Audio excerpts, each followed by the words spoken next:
Merci. Bien, donc nous reprenons. Je vais faire un rapide résumé, bien sûr, de ce qu'on avait dit avant. Nous reprenons page très exactement Aïn Tet.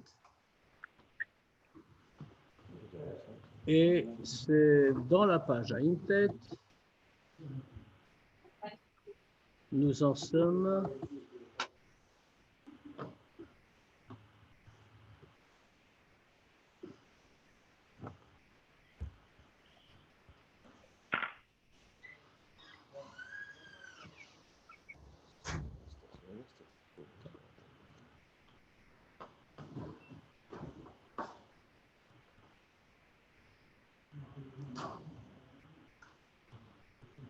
Oui, alors nous sommes à peu près au milieu de la page.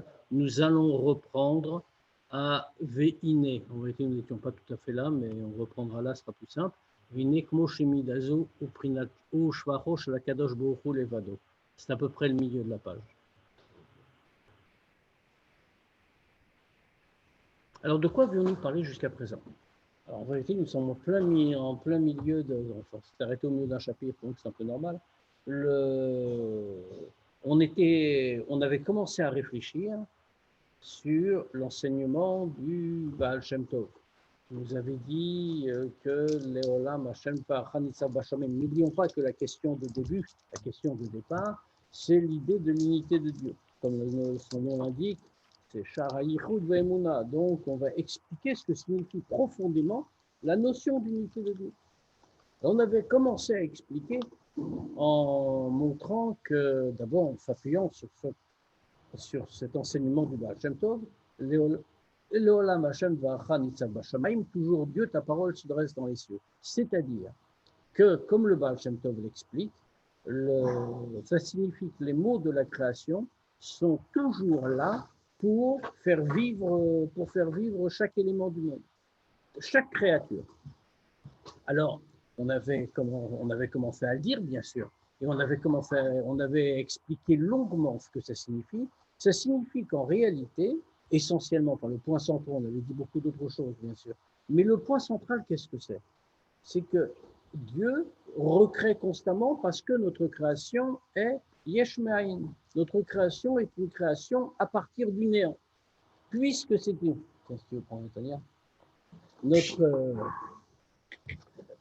Notre création est une création à partir du néant. Or, le principe est, comme on l'avait montré aussi longuement, toute création à partir du néant doit être constamment renouvelée pour se maintenir. Ce n'est pas comme la création d'un potier, et là, Mourazakan a clairement rejeté cette erreur. Le potier, lorsqu'il fabrique un vase, son existence est nécessaire au vase pour la fabrication. Mais ensuite, le potier peut partir et le vase existe sans lui. Mais ce n'est pas une création à partir du néant. C'est une transformation de la matière, simplement. Alors que, comme Dieu crée l'univers à partir du néant, ça signifie que la création doit être constamment renouvelée pour continuer à exister. Si, Chazvé Shalom, Akadosh Baruch Hu arrêtait un seul instant de créer l'univers, immédiatement l'univers retournerait au néant. Donc, ça signifie, d'une certaine manière, encore une fois, je vais très très vite parce qu'on a vu des choses un peu compliquées, mais on va les dire très très simplement, ça signifie donc que Dieu est constamment présent et qu'il recrée constamment l'univers. Alors, on avait comparé cela, c'était tout l'objet du chapitre 3, on avait comparé cela au soleil, on avait dit, parce que si Dieu est présent constamment, pourtant on n'a pas l'impression, on a l'impression que nous existons. On n'a pas l'impression que c'est Dieu qui existe et que nous, finalement, nous ne sommes que quelque chose de très... On a l'impression que c'est comme le potier. Et en définitive, on a l'impression que c'est comme le potier. Exactement. On ne voit pas Dieu agir pour le... Exactement. Alors, on avait répondu à ça en disant que on avait répondu à ça en disant la chose suivante, en disant que c'est comme le soleil. Quand on regarde le soleil, il y a des rayons du soleil. On est obligé de dire que les rayons du soleil, s'ils existent en dehors du soleil, doivent automatiquement exister dans le soleil. Pourtant, dans le soleil, on ne s'en rend pas compte. Pourquoi est-ce qu'on ne s'en rend pas compte dans le soleil? Parce qu'ils sont complètement inexistants devant leur source. C'est seulement quand ils sont hors du soleil qu'on peut parler de rayons. De la même manière, la vitalité de Dieu nous arrive, mais nous ne pouvons, nous, en réalité, nous sommes comme les rayons du soleil d'une certaine manière, et nous n'existons que parce que nous ne sommes pas pris dans le soleil. Si nous étions dans le soleil, nous disparaîtrions. C'est pour ça qu'on peut imaginer qu'on est existant. L'exemple semblait très bien, très parlant. Seul problème, c'est que lorsqu'on approfondit un peu, le Tanya était resté sur cette idée-là. Lorsque, à la fin du chapitre 3, il était resté sur cette question, en nous disant, mais nous, on ne peut pas dire qu'on est en dehors du soleil. Nous, on est comme si on était dans le soleil, puisque Dieu est partout, puisque Dieu crée constamment l'univers comme on l'a montré. Donc, dans ce cas-là, ça signifie qu'on est comparable, non pas aux rayons en dehors du soleil, mais qu'on est comparable aux rayons qui sont à l'intérieur du soleil. Et donc, dans ce cas-là, on ne devrait pas ressentir notre existence, on devrait être complètement battel, complètement effacé devant l'existence de Dieu. Or, nous voyons que ça n'est pas ça. Alors, comment est-il possible qu'on se considère comme existant alors que fondamentalement, on n'existe pas, on est comme les rayons qui existent d'une certaine manière, mais à l'intérieur du soleil, donc ils sont comme inexistants. Pour cela, le Nourazaken a continué dans ce chapitre 4. Elle dit, on va comprendre ça en se souvenant, en analysant les choses un peu plus profondément. Qu'est-ce que ça veut dire? Alors, le thème général qu'on va aborder, notamment dans ce chapitre 4, mais on va y revenir, c'est celui de Chesed et Gvura, c'est-à-dire Chesed, le don de la vitalité, le don de l'énergie de la création, force de création, puisque l'idée de Chesed, qu'est-ce que c'est? Chesed, c'est Itpashtut. Chesed, c'est l'expansion. Dieu donne. Teva, Tov, Leiti, Dieu donne à l'infini. C'est même la définition de cet attribut chez eux. Maintenant, enfin, en même temps, il y a autre chose. Il y a aussi Gvura. Gvura, c'est au contraire la Mida, ou la Sphira, comme on voudra, de rétention, celle qui retient la Gvura, et c'est l'idée de Tzimtzum. C'est avec cette idée qu'on va répondre à notre question, comment il est possible que nous nous trouvions dans le soleil et que nous ressentions quand même comme existants, alors que normalement, on n'aurait pas dû du tout voir notre propre existence. Mais on va le comprendre de manière un peu plus profonde que ce que je viens de dire. Parce que ce que je viens de dire soulève évidemment énormément de questions.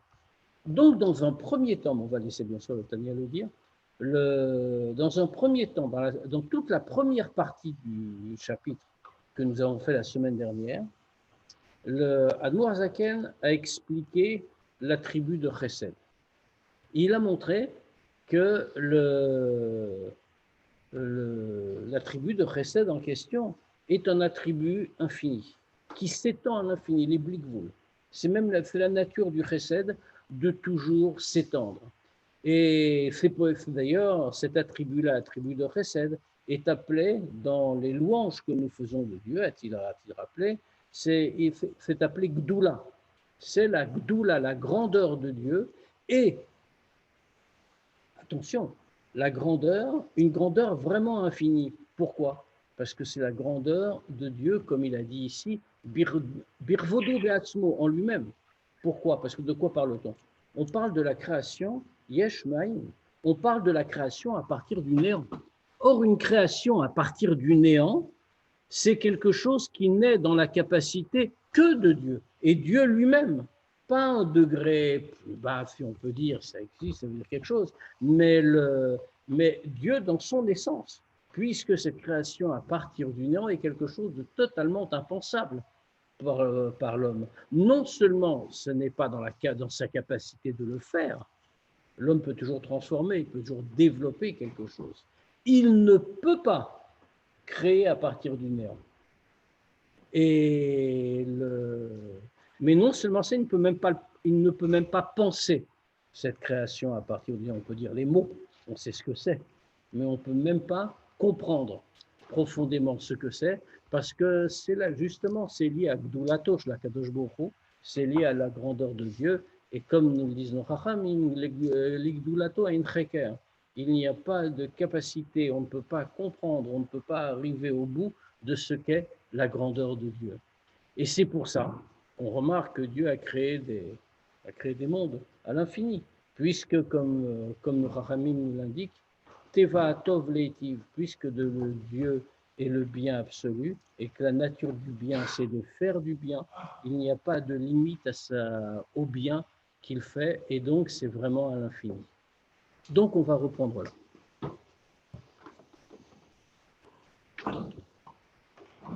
Parce que là, nous avons vu le rôle de Chesed. Finalement, ce qu'on vient de dire, ça entraîne quelque chose. Ce que ça entraîne, c'est que si il n'y avait que le Chesed qui avait créé l'univers, alors on verrait de manière évidente la divinité dans le monde. Et nous ne pourrions pas exister de la même façon qu'aujourd'hui. Donc, il y a un rôle important joué par l'autre Mida, vous.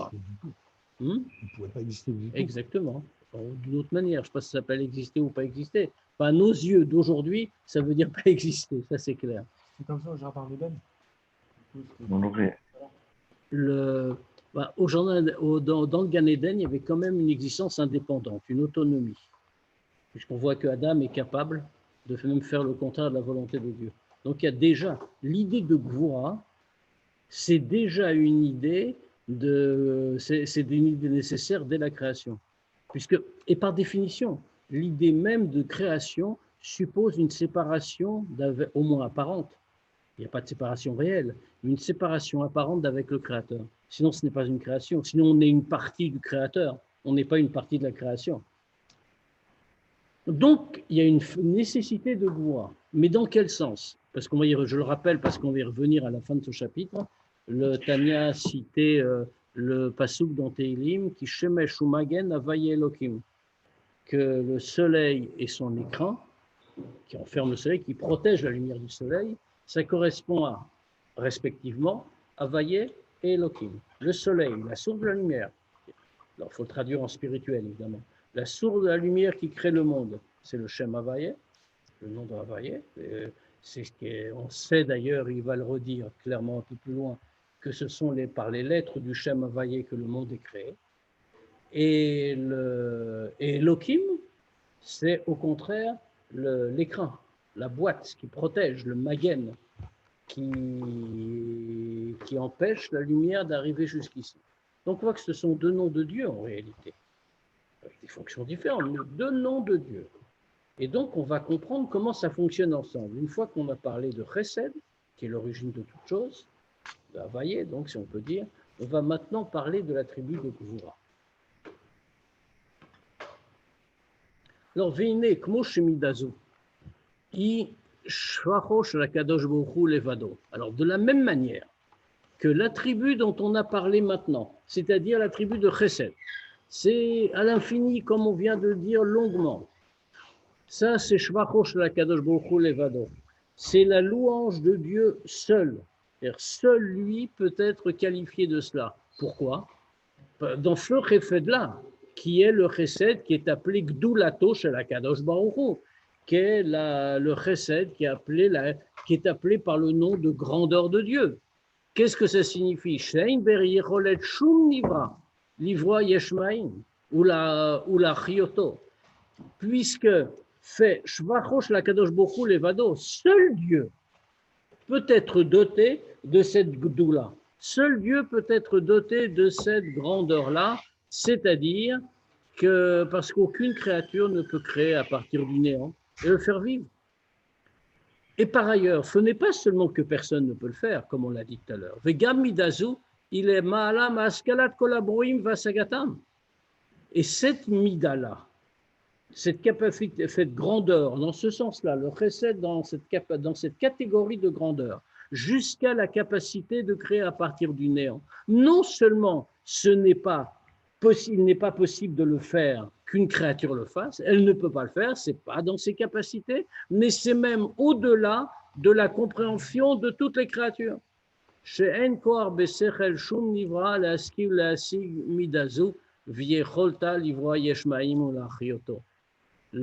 Parce qu'aucune créature ne peut comprendre cette mida-là et la capacité de créer à partir du néant et de faire vivre. Pourquoi? Parce qu'en réalité, la compréhension est liée. Ça veut dire, l'homme nous comprend d'une façon extérieure à lui-même. Autrement dit, il observe quelque chose et peut le comprendre. Mais pour ça, il a besoin de références en réalité. Et lui-même ne peut absolument pas comprendre. Nous ne comprenons pas du tout la nature de la création à partir du néant. Encore une fois, ça ne veut pas dire qu'on n'a pas compris ce que c'est. On peut dire les mots et donner les définitions. Mais on ne peut pas comprendre le processus qui permet de créer à partir du néant. Et donc, pourquoi est-ce qu'on n'a pas de repère? Comme on l'a dit. Parce que c'est comme on l'a dit, c'est Sidur Shvacho, ça fait partie de Sidur Shvacho, la Kadosh Baruch Hu, ça fait partie de la louange que l'on donne à Dieu et à qui, comme a souligné le Admor Hazaken, Dieu birvodo be'atzmo, à Dieu lui-même. Ce n'est pas un attribut, c'est lié à sa propre essence. Et donc, bien entendu, de la même manière que nous ne pouvons pas comprendre l'essence de Dieu, on peut juste dire ce qu'il n'est pas, à la limite. Mais on ne peut absolument pas dire ce qu'il est. On peut dire de Dieu qu'il n'est pas limité, etc., etc., toutes ces choses-là. Mais quand on a dit ça, on n'a évidemment pas défini Dieu. On a juste dit des mots qu'on est capable de comprendre, mais sans jamais définir l'essence. Parce que c'est totalement au-dessus de la capacité d'une créature de comprendre l'essence du Créateur. Et donc ici, c'est pareil. On a la totale incapacité de comprendre ne serait-ce qu'uniquement l'idée de Bria Yeshmaïn. Qui a Bria Yeshmaïn ou davar shel ma'ala mais sechel anivraim. Parce que la notion même de création, Yeshmaïn, la notion même de création à partir du néant, est quelque chose qui est au-dessus de l'intelligence des créatures. Pourquoi? Pourquoi est-ce que par nature ça doit être comme ça? Pourquoi est-ce qu'on n'aurait pas compris? Après tout, on peut être un très grand sage, on peut être très intelligent, que l'Admor Hazaken va très loin ici en vérité. C'est pas qu'on est trop bête pour comprendre. Et c'est même pas, comme il avait dit précédemment dans le Shara Yichud Ve'emunah, que nous avons Ene Basar, nous avons des yeux de chair, et donc, comme nous avons des yeux matériels, on ne peut voir que la grossièreté matérielle. C'est vrai, ça participe au processus. Mais ce n'est pas, mais c'est pas ça la raison la raison de fond. Pourquoi ça n'est pas cela la raison de fond? Parce que ce qu'on veut dire ici, la mida de Gdoula de Dieu, cet attribut de grandeur, cet attribut de recette de Dieu, c'est midatosh la Kadosh Baruch Hu. C'est un attribut de Dieu. Or, Akadosh Baruch Hu umidotav ardut pashut. Dieu, dans son essence, et ses midot sont une unité absolue. Autrement dit, lorsqu'on parle des attributs de l'homme, qu'est-ce que c'est que les attributs de l'homme? Les attributs de l'homme, par exemple, on parle du chesed de Dieu. Il y a aussi un chesed chez l'homme. Donc, quand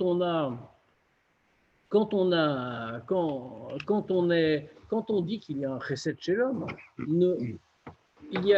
veut dire que les mêmes attributs qu'on va distinguer chez Dieu, on va aussi les distinguer chez l'homme. Mais chez l'homme, ces attributs ne sont pas lui. On peut les distinguer de lui. La preuve d'ailleurs, c'est qu'il peut les changer. Un homme, par exemple, qui n'est pas bon par nature, qu'est-ce que lui dit la Torah? Il dit, il faut que tu imites Dieu, il faut que tu sois bon. Tu vois que Dieu est bon, toi aussi tu dois être bon, etc., etc. Pourquoi est-ce qu'on peut dire ça à un homme si ce sont ses attributs? Parce que justement, ce n'est pas lui. C'est une partie superficielle de sa personnalité. Et donc, ça peut être changé. Même s'il a des tendances, on va dire naturelles, malgré tout, il pourra les changer, adopter une seconde nature. Ce que le Tani a dit par ailleurs. Il pourra s'habituer, par exemple, ce que dit Rambam aussi. Un homme qui est, par exemple, très avare, comme dit Rambam dans le Mishneh Torah. Qu'est-ce que nous dit Rambam? Qu'est-ce qu'il nous donne comme conseil? Un homme qui est très avare, il doit se comporter à l'autre extrême. Il doit donner absolument tout ce qu'il peut à quiconque et sans limite. Comme ça, il va limiter et courber sa tendance à l'avarice et petit à petit, il va la transformer. Qu'est-ce que ça veut dire? Ça signifie qu'il a changé la nature de sa mida. Alors le Rambam ne le dit pas dans les termes de la chassidoute, bien sûr, il emploie les mots de la halakha, mais c'est exactement pareil. Ça veut dire donc que les attributs de l'homme ne sont pas l'homme. C'est l'homme, c'est une partie de lui, mais c'est en plus. En revanche, quand on parle d'Akadosh Baruch Hu, quand on parle de Dieu, comme le Zohar le dit très clairement, Iyu vechayu yichad, on va le reciter plus loin. Iyu vegarmo yichad. Lui et sa vitalité sont une seule chose. Lui et ses kélim, ce qui enferme cette vitalité, les midot, par lesquels il se révèle à nous, Chesed, Voa, Tiferet, etc., sont une seule entité également. Ça veut dire que cette qualité de Dieu de Chesed, qui, pour ce qui nous concerne, implique de pouvoir créer à partir du néant, cette qualité de Dieu n'est pas une qualité, c'est l'essence de Dieu lui-même. De la même manière qu'on ne peut pas comprendre l'essence de Dieu, on ne peut pas comprendre cette qualité. Comment se fait-il que nous, on nous dit que notre Neshama, c'est une partie de Dieu, qui est faite avec un Sechel, avec des midotes, comme Dieu, on est à l'image de Dieu, et que à la finale, c'est pas nous. Pourquoi tu nous dis d'un côté, c'est mon âme, c'est Dieu, je suis une partie de Dieu, et après tu nous dis... Parce que dans ce que tu dis, tu as raison, mais tu as mélangé plusieurs choses. D'accord. Nous avons des caractères divers. Pourquoi pour Dieu ça marche et pour notre partie à nous ça marche pas? Parce que, comme je te dis, tu as mélangé plusieurs choses. Nous avons ce que tu appelles notre neshama, c'est pas le tout. Là, par exemple, nos midot, c'est un moyen d'expression, c'est pas la neshama. La neshama, c'est ce qu'on appelle à strictement parler. Si on emploie des mots plus précis, parce qu'en réalité, bon, ça c'est le problème du français en réalité. Comme le français n'a qu'un seul mot pour désigner un neshama, il dit l'âme. Donc on a l'habitude que tout ça c'est l'âme. Non, ça veut rien dire. Le français est très pauvre dans ces domaines-là. Et donc c'est pas l'âme. On ne peut pas dire la neshama. Ce qu'on appelle la neshama au sens strict, c'est nefesh lokit.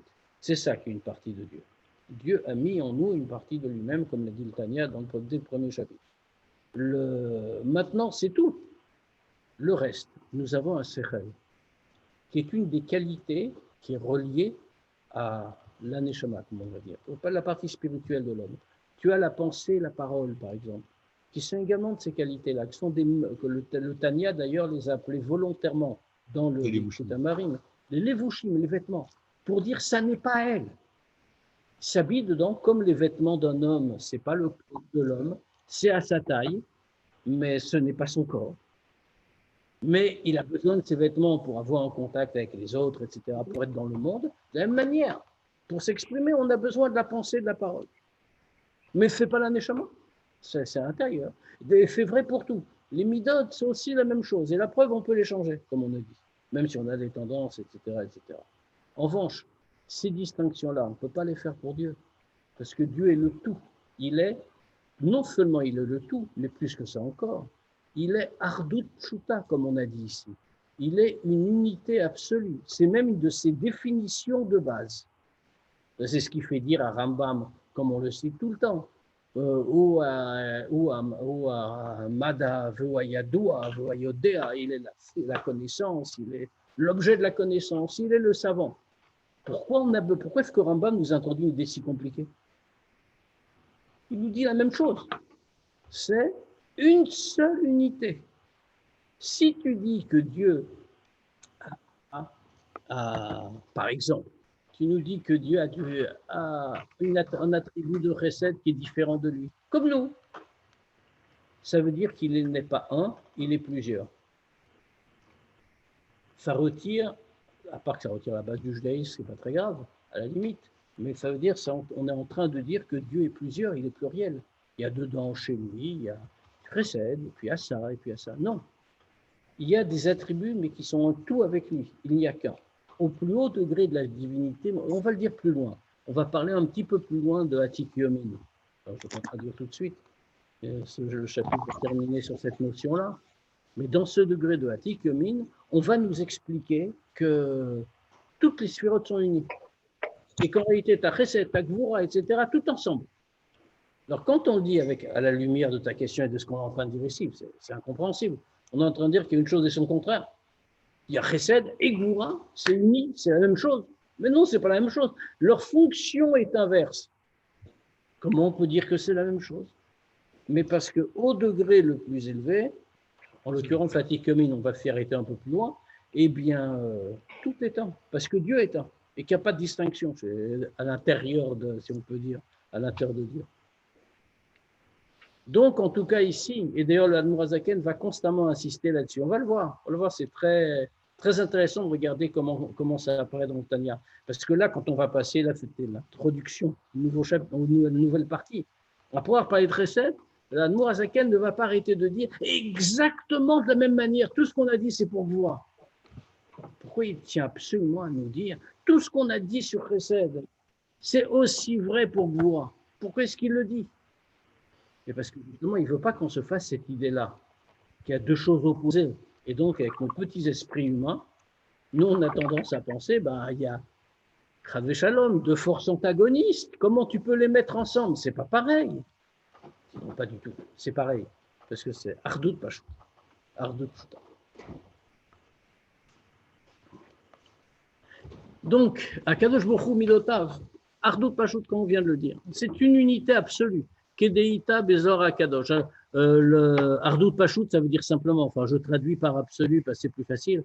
Pashut, ça veut dire simple. Alors pourquoi Ardout simple? Une unité simple? Parce qu'il y a des unités complexes. On peut créer une unité à partir de choses séparées. Par exemple, d'une certaine manière, nous, hommes, nous sommes une Ardout. En hébreu, ça se dit Murkevet. Nous sommes Murkav. C'est-à-dire nous sommes constitués de plusieurs éléments.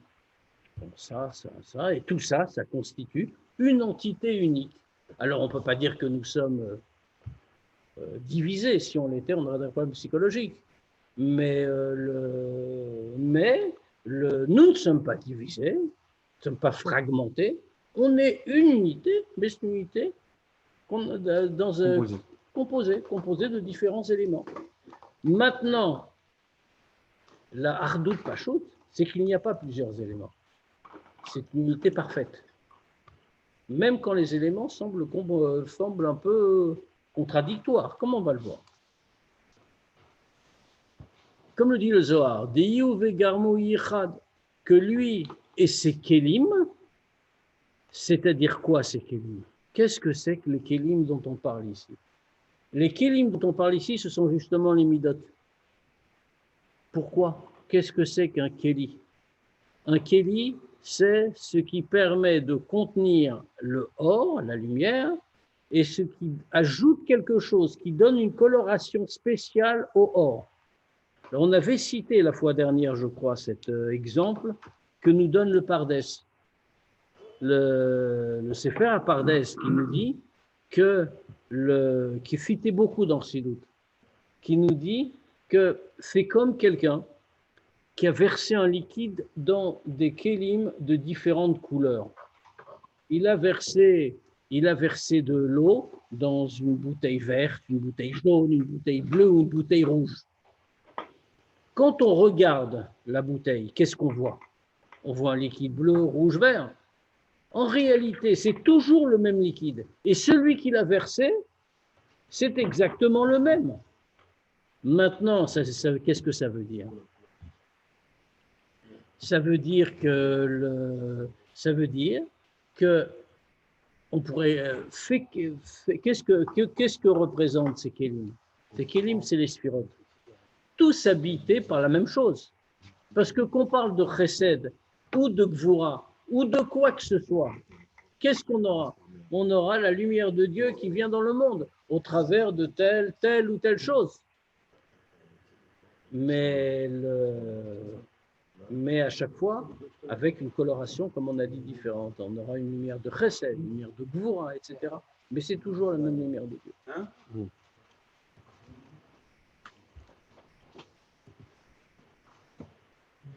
וכשם שאין בכלל יכולת שום שכל נברא להשיג בורו. Et de la même manière qu'aucun intellect de créature ne peut comprendre son créateur, car Reino Yachol Asig Midotov, puisque Iyuv et Garmo Ichad, lui et ses Kélim sont une seule entité. Alors, comme on ne peut pas comprendre Dieu, on ne peut pas comprendre aucune de ses Midot en réalité. Ça veut dire. Je ne peux pas comprendre, ça veut dire Chesed, je ne peux pas comprendre, ça veut dire Gvura, je ne peux pas comprendre, ça veut dire. Profondément, non, tu ne peux pas comprendre. D'ailleurs, tu vas le voir, on va en voir là un exemple parfait. Hein. Parce que par exemple, alors on va le voir, hein, mais par exemple, tu vois que on avait l'impression, jusqu'à présent, on pouvait avoir l'impression que, bon, Chesed, c'est très bien, c'est positif. D'accord. Dieu agit par Chesed. Mais Gvura, c'est négatif d'une certaine façon. Pourquoi c'est négatif? On a l'impression que ce n'est pas ça. Il ne faut pas entendre que je suis en train de dire que c'est négatif. Mais quand on regarde avec des yeux humains, la Gvura, c'est la rétention de la lumière. Ça retient, on n'a pas. On nous retire quelque chose. Alors d'accord, c'est nécessaire et tout ce qu'on veut. Mais ça retient. Un exemple très classique. Le soleil entre dans une maison. Ça, c'est Chesed, le soleil, pour reprendre la même métaphore que tout à l'heure, dans le chapitre 3. Et maintenant, qu'est-ce que je vais faire? Le soleil est trop fort. Je vais mettre en volet à ma fenêtre. Et le soleil ne va pas rentrer. Qu'est-ce que j'ai fait? Le volet, c'est Gvura, en réalité. J'ai empêché la lumière d'arriver. Mais par rapport à la lumière du soleil, j'ai fait quelque chose de négatif. Le soleil ne me parvient plus, d'accord, je suis content. Mais j'ai fait quelque chose. J'ai adopté une attitude négative par rapport à la lumière du soleil. Donc, j'en reviendrai, si je dis que c'est comme ça que l'univers fonctionne, que la création fonctionne, je suis en train de dire que la Gvura est quelque chose de négatif. Or, on vient de dire que Iyuv et Garmo Yichad, lui et ses Kélim sont une seule et même chose. Je ne vais donc pas trouver quelque chose de négatif, il doit y avoir quelque chose de positif dans Gvura. C'est vrai qu'on a dit qu'on ne peut rien comprendre en réalité. Et pourquoi? Parce que est-ce que le Kéli est comparable à mon volet? Le Kéli, Keyé, la Mida de Gvura, la Sphira de Gvura, comme on voudra. Est-ce qu'il est comparable au volet de mon exemple? Non. Pourquoi? Parce que le volet n'a fait qu'arrêter la lumière. Il n'a rien apporté à la lumière. Il ne lui a pas permis de s'exprimer. Au contraire, il l'a empêché. En revanche, dans le Kéli, lui, n'a pas empêché la lumière. Il a permis à la lumière de s'exprimer. Et plus que ça encore, il a apporté une coloration nouvelle à cette lumière. Donc, en réalité, la Gvura est aussi positive que le Chesed. Et ce qui est... Or, comprendre les midot de Dieu, c'est vouloir comprendre l'essence de Dieu, l'infini. Enfin, l'infini. L'infini est une réduction. Et donc, c'est littéralement hors de portée.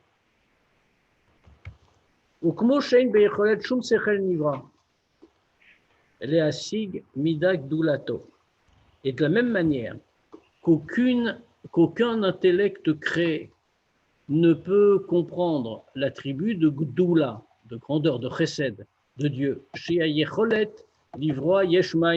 ou la Chioto, qui est la capacité de créer à partir du néant et de faire vivre, qui est directive, comme il est écrit, Olam Chesed Ibane, que le monde a été créé par la tribu de Chesed, que le monde entier repose sur la tribu de Chesed.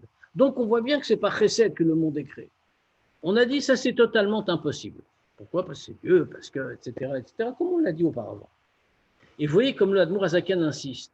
Car mamash ein beyecholto leasig minat gvurato shel HaKadosh Baruch Hu.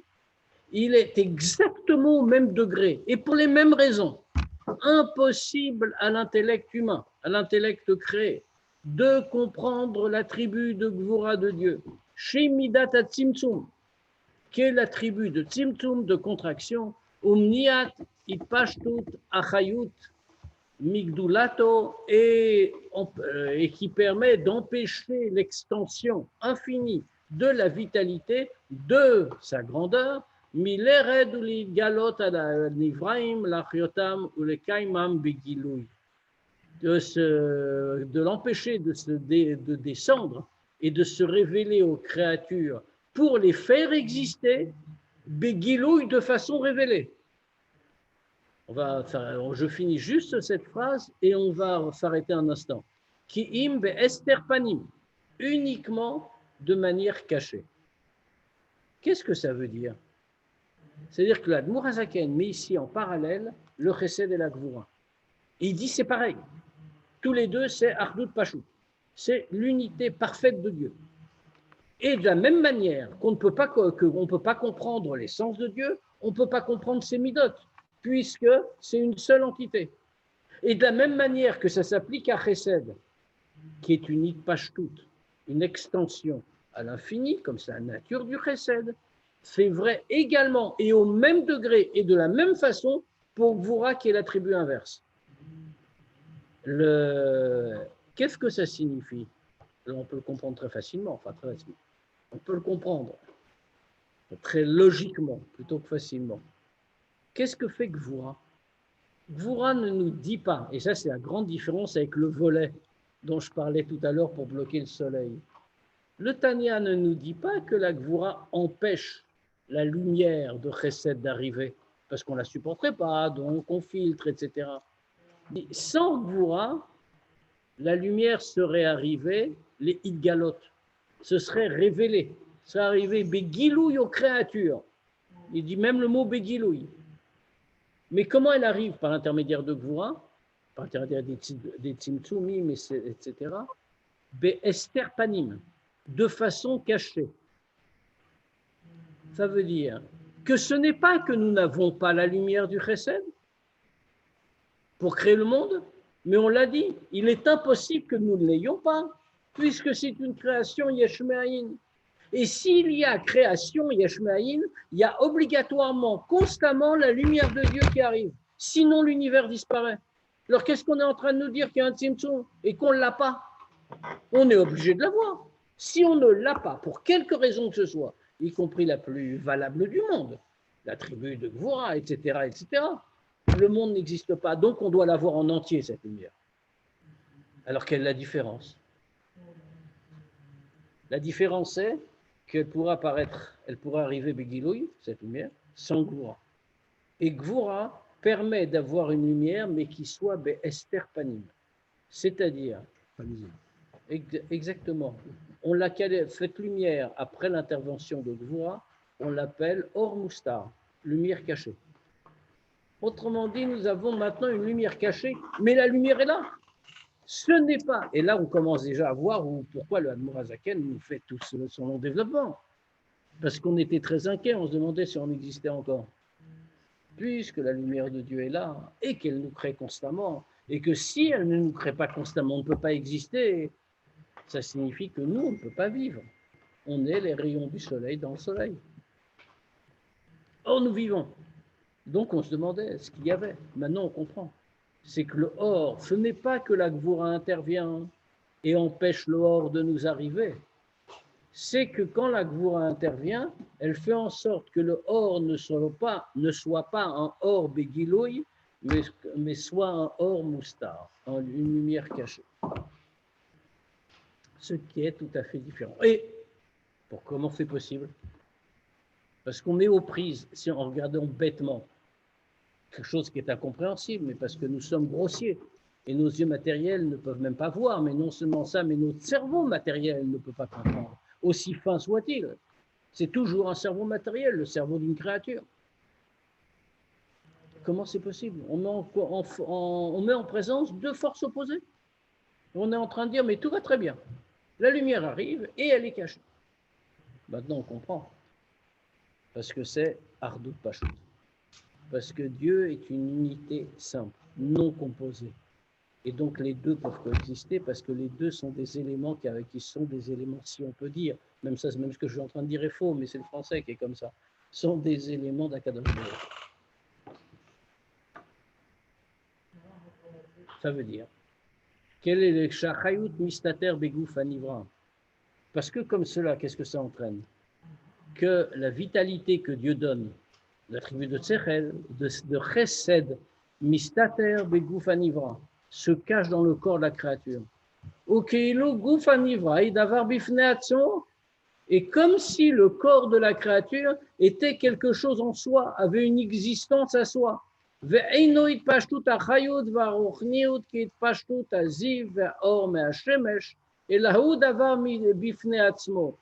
Et son existence, il se ressent, il va apparaître à ses propres yeux comme quelque chose qui existe par lui-même et qui n'est pas une extension de la vitalité et de la ruchniut et du spirituel, comme l'extension du soleil et de la lumière, pardon, du rayon et de la lumière qui sortent du soleil.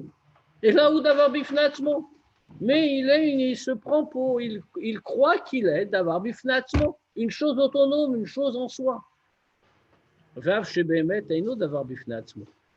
Alors qu'en réalité, il n'est absolument pas, comme on vient de le voir. Il n'est rien, il n'existe pas, il est créé constamment par Dieu. Et là, comment il passe tout à Or Me'Hashemesh, il est juste comme l'extension de la lumière qui sort du soleil, comme le rayon qui n'existe pas sans le soleil et qui, si on le remet dans le soleil, disparaît tout de suite. Mais du fait de Goura, la lumière est cachée. Et donc, comme elle est cachée, il peut se percevoir comme quelqu'un, comme une entité autonome, comme s'il n'avait pas de lien.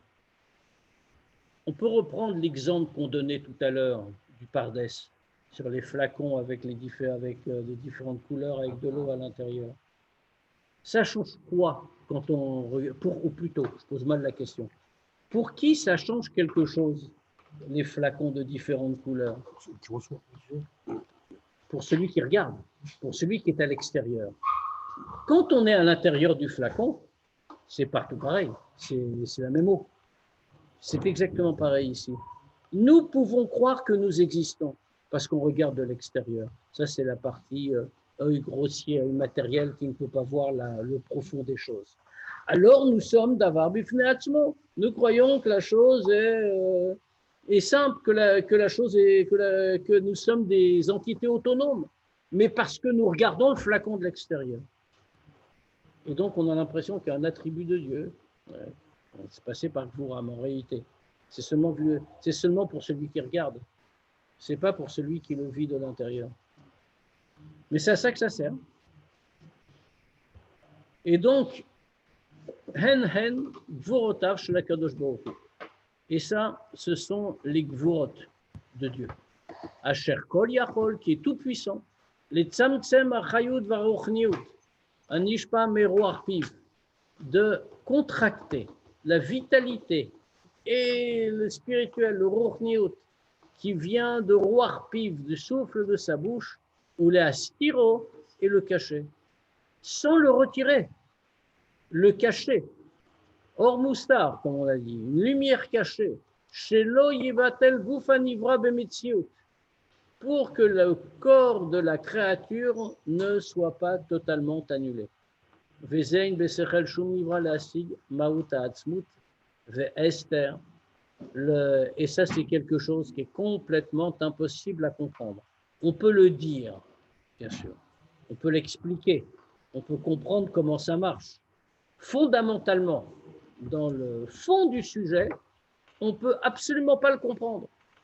Aucun intellect d'aucune créature ne peut comprendre l'essence du Tzimtzum et de cette contraction et de ce qui est caché. Et malgré ça, bien qu'il y ait un Tzimtzum, et bien que tout soit caché, il y a malgré tout le corps de la créature qui est créé à partir du néant.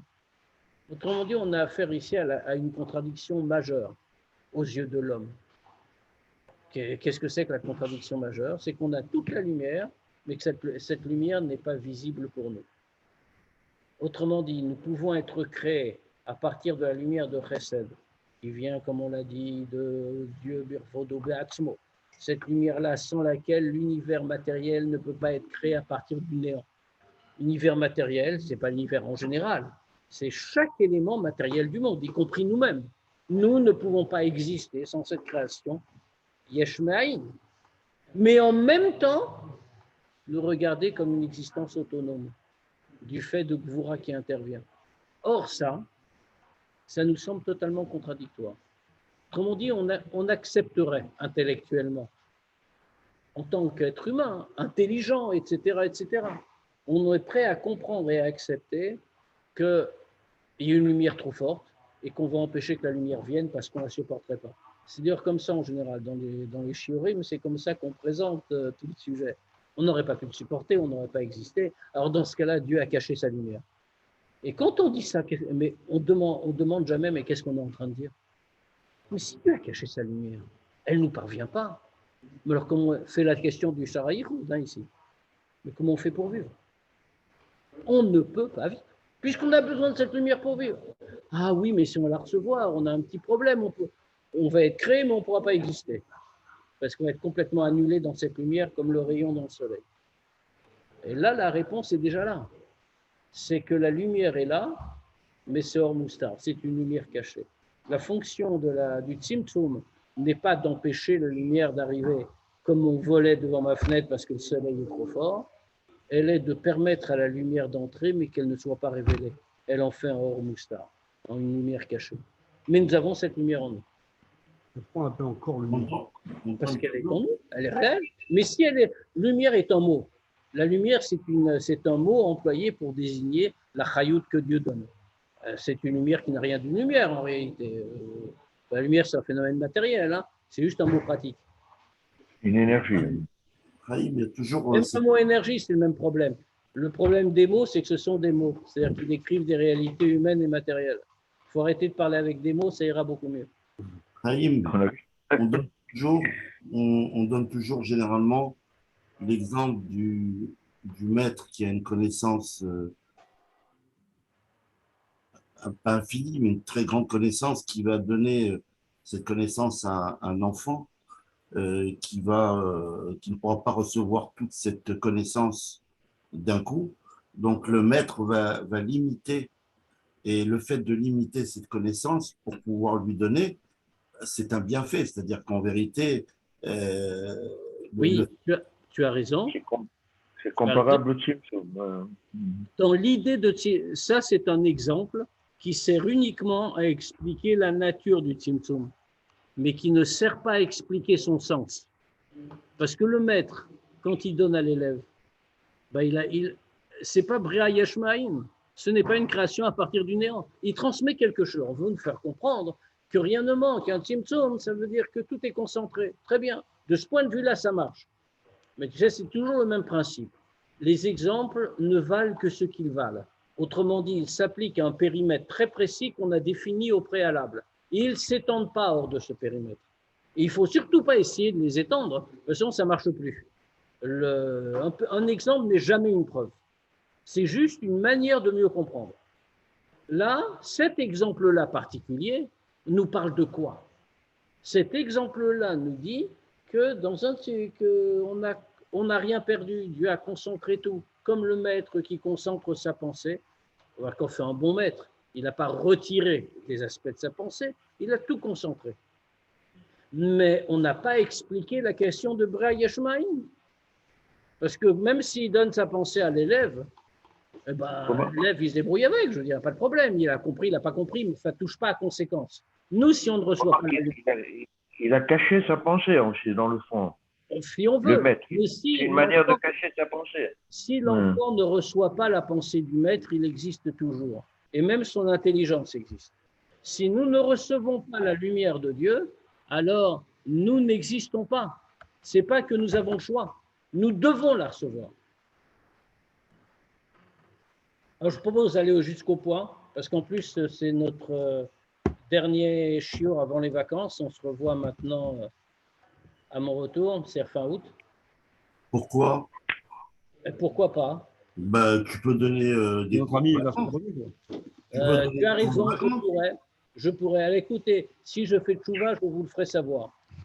Et moi, je ne prends pas de vacances, et toi, tu veux prendre des vacances? Oui, exactement. J'ai besoin de calme et j'ai du travail. J'ai beaucoup de travail qui demande beaucoup de calme et de rien avoir à faire d'autre. Et je veux revenir avec le Sefer HaMitzvot retraduit entièrement. Et j'ai 3 semaines pour ça, donc je vais être tranquille. Ah ben, dis donc. Donc, oh, c'est intéressant. Je sais pas. Hmm. Moi, c'est un lourd truc. C'est un travail, oui. Et je bien que je m'occupe. À la retraite, qu'est-ce qu'on fait? Donc,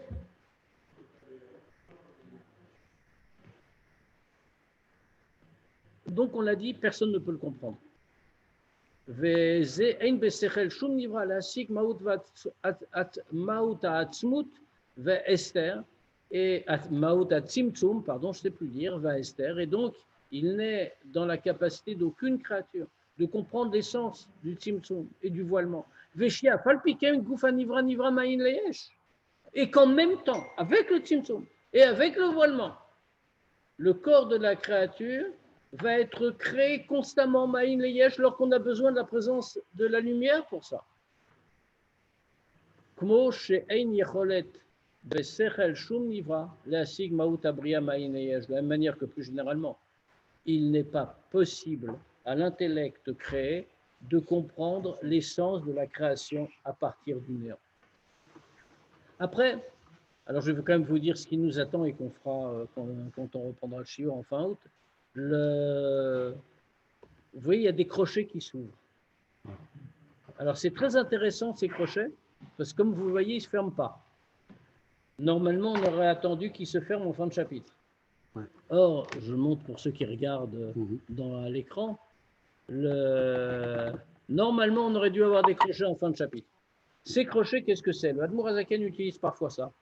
Ce sont des sujets secondaires qui ne rentrent pas dans le fil de Shara Yichud Ve'emuna, mais qui résolvent des questions que nous nous posons et qui vont nous empêcher probablement de dormir. C'est mon cas. C'est pour ça que l'Admour Azaken y répond ici. Il nous précise plein de choses importantes. C'est là notamment qu'on va parler de Hatik Yomin, etc. Et maintenant, où est le crochet de fermeture? Alors, on avait l'habitude de penser que c'est comme ça qu'on disait toujours dans tous les shiurim, c'est une faute d'impression. L'imprimeur a oublié de refaire, ça arrive. Hein. Quand il a le premier, or comme on n'a plus changé l'édition après, c'est une édition revue par les Rebbeim, etc. Donc on ne touche à rien. Et quand on fait sortie, il n'y avait pas de crochet et on n'a jamais retouché.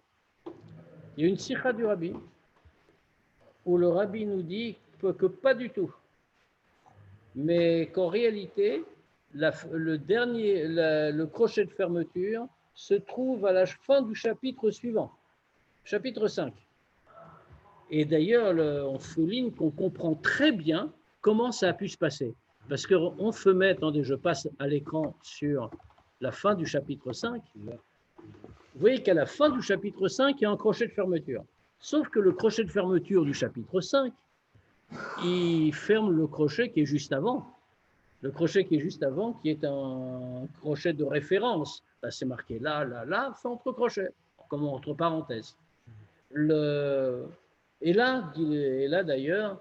Je ne pas le même crochet. Ouais. Et non, mais là, dit le rabbi, on comprend très bien quelle a été l'erreur d'impression, parce qu'il y a vraiment eu une erreur d'impression. Dans l'original, il y avait ici, en fin de chapitre 5, 2 crochets successifs. Un pour fermer la parenthèse de référence, et l'autre pour fermer le premier crochet, qui est dans le chapitre 4. Et l'imprimeur, quand il a vu ça, il a cru que c'était une faute. Il a supprimé un des 2 crochets. Donc ici, ce deuxième crochet ferme tout. Et de fait, nous voyons d'ailleurs que dans le chapitre 6, c'est vraiment là qu'est la continuation de notre chapitre 4. On est en train de parler de Gvura. Et vous voyez le début du chapitre 6, Veine Shem Elohim ou Shem Midata Gvura. Le nom de Elohim, ça c'est le nom de la tribu de Gvura. C'est la suite logique. Il est en train d'expliquer ce que c'est Gvura et il nous dit c'est le nom de Elohim. Il va en parler. Et là au milieu, il s'est arrêté pour nous donner d'autres renseignements, mais ça dure un chapitre et quart. Donc, on va s'arrêter tout de suite. Et donc, on reprendra Bezrat Hashem sur ce crochet à la rentrée, c'est-à-dire je rentre le 23 qui est un lundi, donc j'imagine qu'on reprendra le 30 août. Merci beaucoup. Bonnes Merci. vacances, très bonnes vacances. Merci. Et bien sûr, on peut poser encore quelques questions si vous le voulez. Ah, voilà. Et je laisse l'antenne ouverte pour ça. Voilà. Et je voulais aussi insister auprès de tout le monde que vous pouvez faire la Khazara de tous les cours, puisque tous les cours sont disponibles en playlist sur la chaîne YouTube Torazoun. Et Encore une précision, pardon, je t'interromps, encore une précision. Je ne pars que en fin de semaine, donc on se voit quand même jeudi pour la Sikha, bien sûr. bah, heureusement, hein. Heureusement. Bah voilà, c'est tout ce que je voulais dire. Bon, si des personnes veulent poser des questions, l'antenne est J'ai une ouverte. question. Comment tu vas, Gégé? Ça, c'est la voix de Thierry, ça. Moshe Dasneridi. Moi, je vais très bien, jamais toi. Ça va, grâce à Dieu, ça va. Je t'ai langui, j'ai langui ton visage, j'ai langui ta Gentil. voix. Oh là là. Alors là, je mets la caméra là.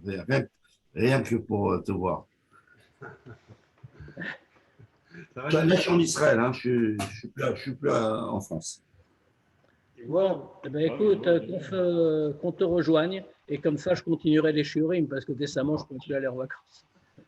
Moi, je suis là hein, pour l'instant. Donc, Ok. Bon, à jeudi à tous, en tout cas. je vous souhaite à tous une très bonne santé et Amen, amen. Chaim. Et tout le monde. être délivré très, très rapidement. Amen. Amen, amen. Question sur les